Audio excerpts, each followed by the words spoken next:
یہ جوانی امانت ہے میرے دوستوں، آپ پوری زندگی اللہ کے لیے جیے۔ اگر آپ یقیناً اللہ کے لیے زندگی گزاریں گے تو وہ دن دور نہیں جب اللہ تجھے جنت میں بلا کر کہے گا یہ وہ میرا نوجوان بندہ تھا، یہ وہ میرا بندہ تھا جس نے اپنی جوانی کو، جس نے اپنی موج مستی کو، جس نے اپنی زندگی کو صرف اور صرف میرے لیے، اپنی خواہشوں کو قربان کیا، اپنی زندگی کو میرے لیے وقف کر دیا، یہ وہ میرا بندہ ہے۔ کیا وہ لمحہ ہوگا میرے عزیزوں؟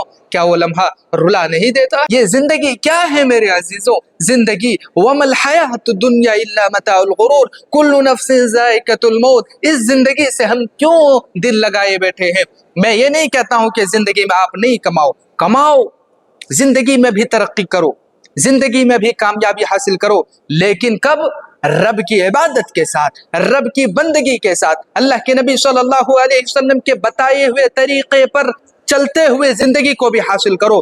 آپ زندگی میں بھی آگے بڑھیں، کامیاب بنیں، کیونکہ زندگی میں جینے کے لیے آپ کو یہاں بھی کامیابی ضروری ہے، لیکن یاد رکھنا وہ کامیابی، اصل کامیابی اللہ کے نزدیک نہیں ہے جس کی کامیابی رب کی عبادت سے اسے روکتا ہو، جس کی کامیابی اسے مسجد میں جانے سے روکتا ہو، اس کی کامیابی، اس کی دولت مسجد اللہ کے گھر میں آنے سے روکتا ہو، عبادتوں سے دور کرتا ہو، ویسی کامیابی کوئی کامیابی نہیں ہے، اور وہ کامیابی اصل کامیابی نہیں ہے۔ اصل کامیابی وہ کامیابی ہے کہ آپ دن بھر میں بہت ہی کم پیسے کمائیں، لیکن اگر آپ رب کی عبادت کے ساتھ کر رہے ہیں تو وہ بڑی کامیابی ہے۔ میرے عزیزوں، رب کی اطاعت میں سکون ہے، رب کی بندگی میں سکون ہے۔ آپ دنیا میں سکون تلاش کرتے ہیں، سکون مسجد میں ہے میرے عزیزوں، سکون نماز میں ہے، سجدے میں ہے۔ کبھی ہم تہجد میں اٹھے ہیں؟ دعا کریں میرے عزیزوں، سکون نماز میں ہے، تہجد میں ہے، سجدے میں ہے۔ ہم سکون کہاں تلاش کرتے ہیں؟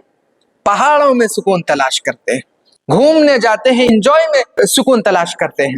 میرے عزیزوں، سکون وہاں نہیں، اصل سکون سجدے میں ہے، میرے رب کی بندگی میں ہے۔ وہ جو سکون رب کی بندگی میں اور عبادت میں جو سکون ہے، واللہ کہتا ہوں دنیا کی کوئی بھی طاقت آپ کو وہ سکون نہیں دے سکتی ہے۔ دنیا میں کوئی بھی ایسا شخص نہیں ہے یا کوئی جگہ نہیں ہے جو آپ کو وہ سکون فراہم کر سکتی ہے جو رب کی عبادت میں اللہ تمہارے دلوں کو سکون پہنچاتا ہے۔ اے میرے عزیزوں، ابھی بھی وقت ہے، میرے رب تمہارے انتظار کر رہا ہے، اللہ کے بارگاہ میں آئیں، توبہ کر لیں میرے عزیزوں، توبہ کر لیں۔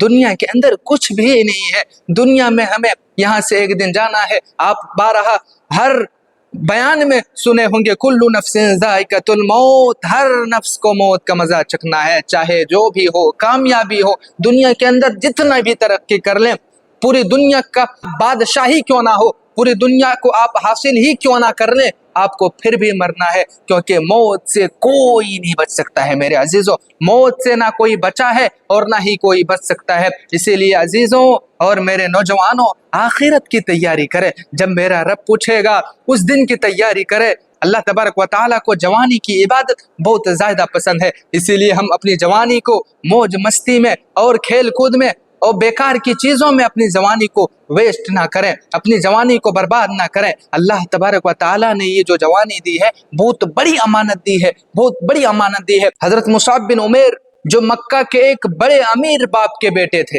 جن کے پاس نہ پیسے کی کمی تھی، نہ عزت کی کمی تھی، نہ شہرت کی کمی تھی، اور نہ ہی کسی چیز کی کمی تھی، بڑا مالدار باپ کا بیٹا مصعب بن عمیر رضی اللہ عنہ، اللہ اکبر۔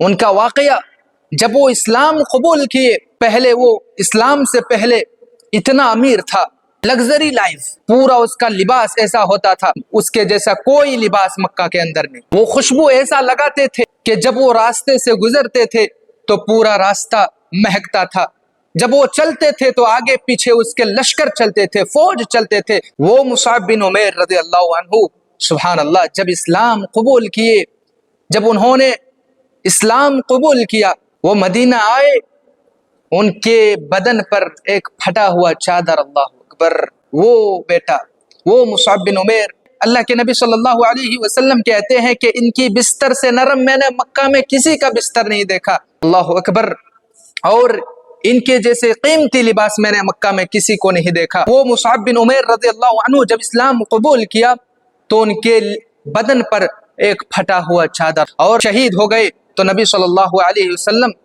کہتے ہیں کہ ان کے کفن تک بھی کپڑا صحیح سے نہیں تھا، ان کے کفن کے لیے بھی بڑا کپڑا نہیں تھا، جب ان کا سر ڈھکتا تو پاؤں دکھ جاتا تھا، اور جب پاؤں ڈھکتا تو سر دکھ جاتا تھا، ایسے کپڑا تھا جب ان کا انتقال ہوا۔